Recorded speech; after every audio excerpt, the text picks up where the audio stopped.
Wasuze otya ssebo? Bulungi nnyo bw'osuze otya nnyabo. Nasuze bulungi. Obulamu bugamba ki? Ndi bulungi. Nsanyusa okukusanga. Nange nsanyusa okukusanga Mami Paul. Bulijjo nkulaba. Nange ndi faani bulijjo nkulaba. Sure. Yes. Nice to meet you. Nice to meet you again. Amanya nze Paul Senkasi.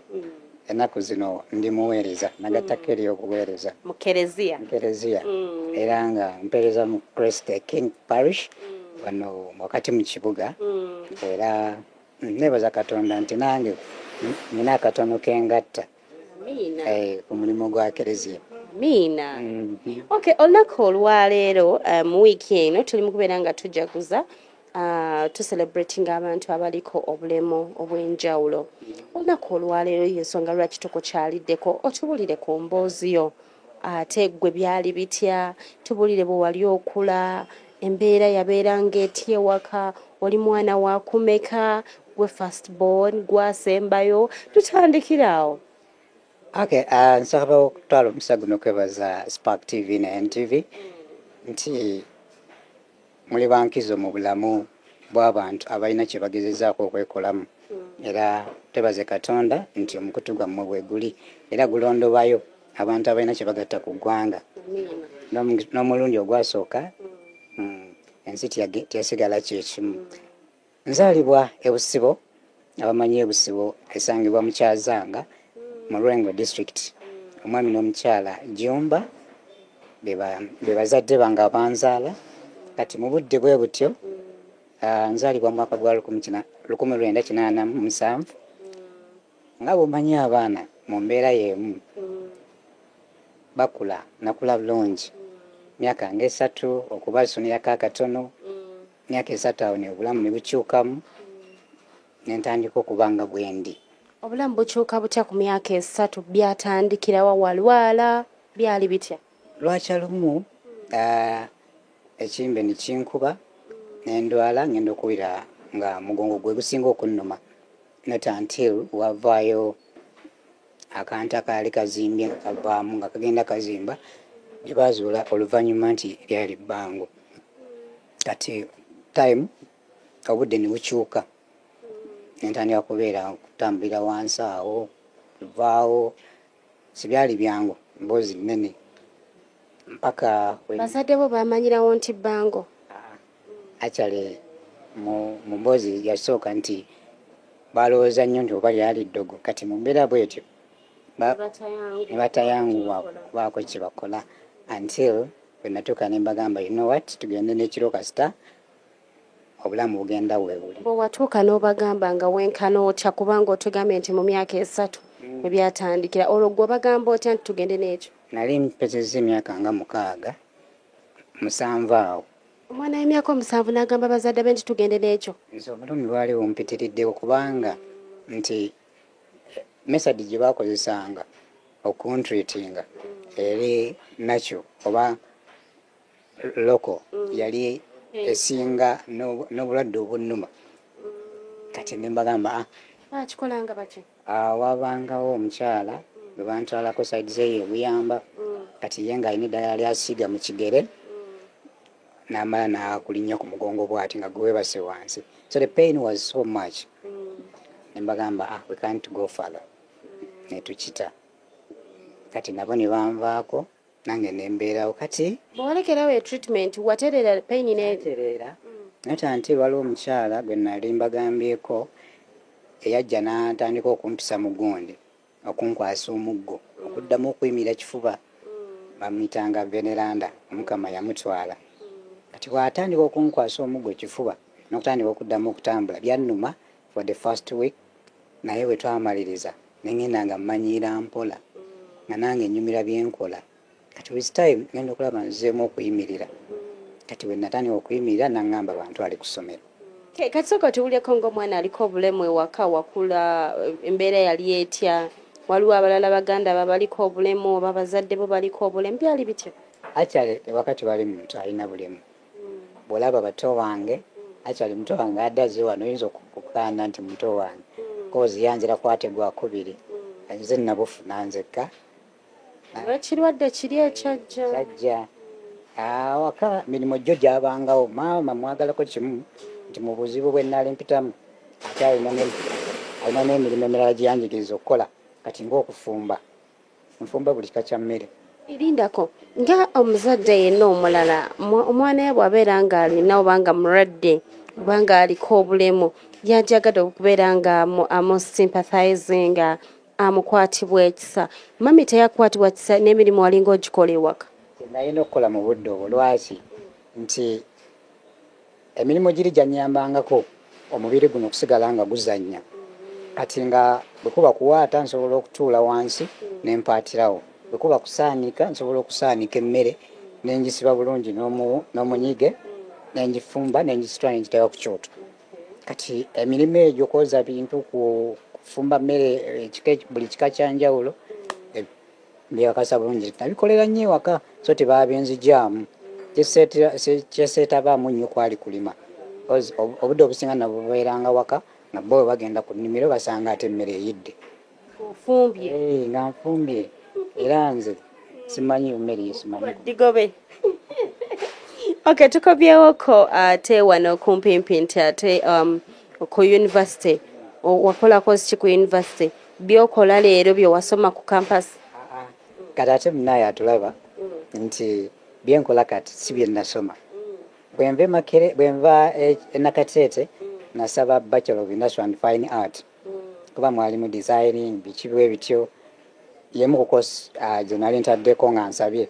Bwe bamaliriza ngenda okulaba admission kugiddeko Bachelor of Arts in Social Sciences. Nengamba okay ate yali government sponsorship. Nengamba bwe bawo bye bampadde kangende na bino ati muyina mu mutwe. These are skills I can build on. Kati nentandika okusoma social sciences mwe nazuulira criminology. Criminology ekwatagana nnyo mu mateeka wakati we kooti, poliisi ne prison. Nti enkwasaganya y'amateeka wakati awo. Kati ebyo ebintu bye nasoma era nakolerako ku kooti y'ekyazanga myezi egyasuba mu 6 nga tukyali ekyazanga eyo. Ng'ova eno e Kampala ate noddayoko? Mu budde buli bwe nakolerayo nali twali tukola intern. Kati nakolerayo ekyazanga eyo. Kati bwe mmaliriza okukola bwe nali nsoma mu budde bw'ekawungeezi obw'eddembe najjanga ku Nasa Road n'enjiriba. Kati waliwo omwami yandagirira omwami bamuyita Desert Graphics oba Desert ali awo ku Cooper Complex.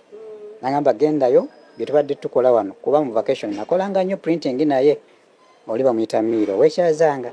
Kati nangamba bw'oba ogenze mutaano oyagala ofunye akalima k'okukola t-shirt genda ewa Desert ajja kukola ki ajja kudesigningira ebyokuprinting ekisooka obimanyi.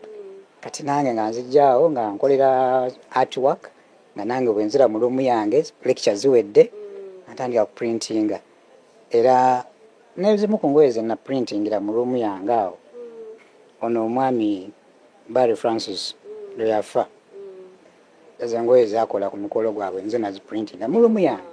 So nakola timetable yange nti buno budde bwa kusoma buno budde bwa kukola byange bwakuyiriba nga nzijja nenjiriba. Kati bwe nva awa Desert nentandika okujjako ku Nasa njiriba funyeyo ku business card n'ojja n'obugira n'oyita mu maduuka g'omu kibuga omwo. Awo wennyini we tuba tusimba essira abantu bakwesiganga batya olw'ekikula kyo okubeera nti bakuwa emirimu egyo ne batagamba ne batakuyisaamu maaso nti tojja kukola kye baagala? Obulamu bw'ensi buno obulaba tebiriiko oba olina obulemu oba tobuyina naye obwesimbu kyekisinga byonna. Nze Aisha njagala nkujjukize oba nkugambe nzijukira nti ndiko obulemu nga mpise mu ndabirwamu mala kweraba oba bwe mpita awali abaana ne baseka oba bwe ntuuka awali omuntu awo nzijukira nti kozi ndiko obulemu naye nze mba nkusaba omulimu I don't seeteeka mu mbeera eri eyaki. Kati naawe osalawo lumu ogumpa oba ogugaanye. Ate n'ekirala nti ennaku zino tukola nnyo samples. Otegedde kijja ne kugamba nti nkola kalenda nkuba ebitabo mprintinga diaries nongamba bw'oba osobodde nsobola okukolerayo samples. Kati bwe njireeta naawe n'osinzira ku z'obadde okola saagala ompe mulimu olw'okuba ndiko obulemu onkwatiddwa ekisa. I don't want that kind of work. Oyagala oli akukozese omukubese biiru ye ng'agitekedde nti bisoko biteke bali nti njagala ompa omulimu nga gweyogerera okitegedde kuba bonna ogumpa ng'onsaasira bwe gunaabaamu ensobi tojja kuŋŋamba ate nekyala bwe tojja kumpa mulimu mulala gamba kasita bwe namuyamba twamuwa n'okola omulimu omulungi ogwo ne bataddamu gukuwa.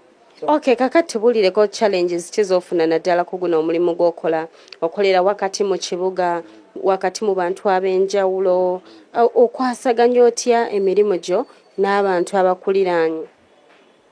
Nyina omukisa nti abantu benkoleramu abasinga nno mpangadde nabo jjukira bukyandi ku university kati nga bwe nakugambye nti buli kyokola nga kirambulukufu ti oli ne baba mpadde omulimu nemba sirina sente zigukola sobola okugenda ewa ayina material n'amumpa nenkola nentwala nenkola delivery nenkomawo nensasula nanyini material. So challenges ezirimu za buntu buli muntu ali mu by'obusobozi tosobola okuddayo nga rimu gyewaguze omutwalo gumu n'ekitundu bagitadde gumu kanaana. Eyo challenge buli muntu emunyiga nebino ebyogamba nti ate ndiko obulemu ebyo sobola kubitunuulira. Kirala mpozi sisobola kwetika nyina ebintu byensobola okwetika kiro 5 ne kasabibwamu ogamba nti ngenda kujja bintu waire ku nasa wammanga bireete side eno awo nfuna omuntu ne musasula nabireeta ne mulimu nugenda maaso. Bino ebisomozo ebirala byebyajeno kusasula amasannyalaze kusasula trading license kusasula URA omuntu omulala bwe yonna kubanga byebimu ku byetubeeza mu kibuga kiringa bwogamba nti nze sijja kulya oba ojja kufa okitegedde sijja kunaaba oba ojja kuwunya kati naawe okwagala okubeerera mu kibuga tuweeraba nga aliko obulemu akyala nyina n'obuzibu ku bantu abasabiriza ssente mbu baliko obulemu nze ng'omusizi bawa era wano bayitawo wetunuulira n'addayo lwaki waliwo omwami atera okutambula muno ku Nasa Road ng'asibye akagoogwa mu bulago n'ebintu byebbali aliko obulemu atambulira wansi ataakako ebikyakala bye byagenda atunda akyalo ye muntu gwensobola okuwa ssente era gwe muntu gwentera okuwa ku ssente kozi alina kyatunda naye gwe alejjesa obulamu bwo olwokuba ng'oliko obulemu nti bwe buba bukutaasa mulimu obulwadde nga tebugenda kuwona nkya kati nze namanya obulwadde bwaliwo bwannuma nembugumira nebumala pain ne disappearing kati I'm living with it nga bwe nkugambye nze jjukira nti ndiko obulemu ampise mu ndabirwamu so singa nasigala eri mwe mwandibadde temunnoonyi kituufu. Emabega wandabayo ekifaananyi kyo nga kiraga nti oli mwami mufumbo era n'empeta ngiraba tubulireko kojja neyo ey'obufumbo briefly byali bitya omukyala mwesanga wa kwegamba tubulireko. Okay. Maliza university nali sirina girlfriend cause namanya nti bwengatta ebintu bibiri bintu by'omukwano si byangu n'okusoma bidivertinga olonsi oyinza okuba osoma ate ne bagamba onaafunye olubuto tolina income erabirira mwana ebyo nensooka mbyesonyiwa mpaka university ng'ewedde kati lumu mba ndi mu conference e Nairobi waliwo bannajje be nali nkulembeddemu amba tutteyo okulamaga kati omu ku bawala abajjiramu lwe mulaba for the first time akyali n'abajja abasinga bali bamanyi nti siri Munnayuganda banze bansangayo kati bwe mulaba neŋŋamba okay time came nali nkute camera I like photos nenkuba ebifaananyi byabali bazze ne mugamba ebifaananyi ebyo nja bikuwa nga ntuuse e Kampala nengenda ku oluguudo baluyita River Road e Nairobi waliwo webakolera printing printing bingi byonna nembireeta kati omukisa omulungi tebwe najja naye nenziramu omulaba nenkimuwa nemusaba enamba y'essimu nemutandikira. No, I first cooled down like for 3 months like after omwezi ogwokuna nansindikira ka message bakansindika nengamba maybe a conversation can start netutandika bwe tutyo ne twogerezeganya nengenda ewa ssengaawe nakola emikolo gy'embaga egya Buganda gyonna mwe mumanyi kwanjula nakukyala nambaga waliwo omwami bamuyita musanji wange bawasenga wa mukyala wange yaginsomesa amuta Commissioner Lusambu Doctor yangamba nje emikolo gibayamba mwe ne bumba mwekyayi ne wasigalawo oluganda lwammwe wakati wa famire yo ne famire y'abano kati ngenda okukyala awe biine wasenga mukyala Grace tusangayo mukulu Lusambu abintunuzaamu ngamba tusoke tukole bino kati bino ebyala waliwo okubayita okuwayira famire eyo eyange yagenda ewaabwe w'omukyala bagenda ew'omukyala ne banyumyamu bava ew'omukyala ne badda ewaffe abowaabwe w'omukyala ne bajja ewaffe obusibo nabo ne banyumyamu kati okwo okunyumyamu bwe kuggwa ne bategeka ate okwanjula okitegedde okwanjula bwe kuggwa ne tutegeka n'embaga. Okay, kati tusooke tuddeyo emabega katono. Omukyala ono aliko obulemu naye taliiko bulemu. Byali bitya wano mu kumutokota? Tewaliwo obuzibu bwonna? Teyakukaluubiriza? Simanyi decision ye bwe yali naye nze nali nfunyeko abawala abalala naye nga ye teyalwawo ate nze Asha nyina ekizibu nti when I ask you something I take your first decision. Bw'ongamba nti yes oba nedda ng'ogamba yes bino bemugamba kansoke mugambe no kansoke mugambe no fenga tugamba zino nga tutegeeza ziye akyali waliwo abansindikira message nga balabye ebifaananyi by'okukyala nti I thought you guys were joking. Nimugamba no, me when you tell me you're not ready you're not going to win nakitwala kati bali abalala I don't want to mention them naye tebali ready ngona ali ready. Okay, awo wennyini tulaba omwami omufumbo aliko obulemu n'omukyala ataliko obulemu. Tubuulire amaka gamwe gaba gatya? Saagala kyogera nti oba bwe kiba naye tuteebereza oba tusuubira nti omukyala ono alina point watukuba n'akuyisaamu amaaso olw'ekikula kyo.